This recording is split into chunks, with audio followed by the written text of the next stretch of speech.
اعوذ باللہ من الشیطان الرجیم بسم اللہ الرحمن الرحیم السلام علیکم ورحمۃ اللہ وبرکاتہ۔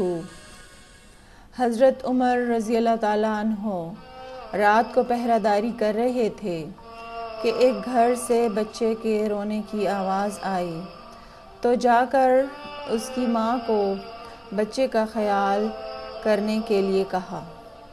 کچھ دیر بعد دوبارہ رونے کی آواز آئی۔ دوبارہ آپ رضی اللہ تعالیٰ عنہ اس کی ماں کے پاس گئے، بچے کی ماں کو دوبارہ سمجھا کر واپس آ گئے۔ رات کے آخری حصے میں بچے کے رونے کی آواز پھر آئی تو بچے کی ماں کو ڈانٹا اور کہا، یہ کیا بات ہے؟ تمہارا یہ بچہ ساری رات بے چین رہا۔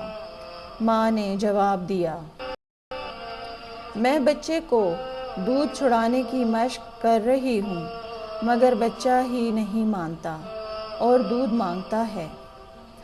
حضرت عمر رضی اللہ تعالیٰ عنہ نے حیرانگی سے پوچھا، تم ایسا کیوں کر رہی ہو؟ بچے کی ماں نے جواب دیا، اس لیے کر رہی ہوں کہ حضرت عمر رضی اللہ تعالیٰ عنہ دودھ چھڑانے والے بچے کا وظیفہ مقرر کر دیتے ہیں۔ یہ سن کر حضرت عمر رضی اللہ تعالیٰ عنہ خوف الہی سے کانپنے لگے اور پوچھا، بچے کی عمر کتنی ہے؟ جواب دیا، بچے کی عمر اتنے مہینے ہے۔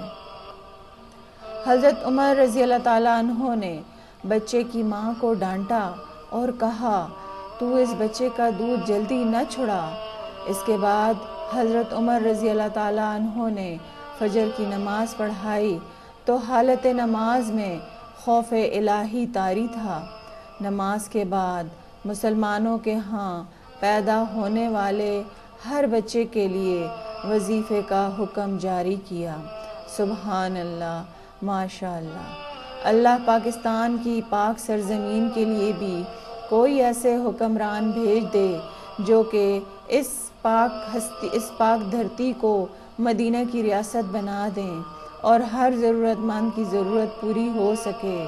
آمین یا رب العالمین۔ اچھی بات کو دوسروں تک پہنچانا صدقہ جاریہ ہے، اس لیے آپ بھی اس کو آگے شیئر کیجئے تاکہ مزید لوگوں کی معلومات میں اضافہ ہو اور آپ اس کار خیر میں میرے ساتھ شامل رہیں۔ والسلام علیکم ورحمۃ اللہ وبرکاتہ۔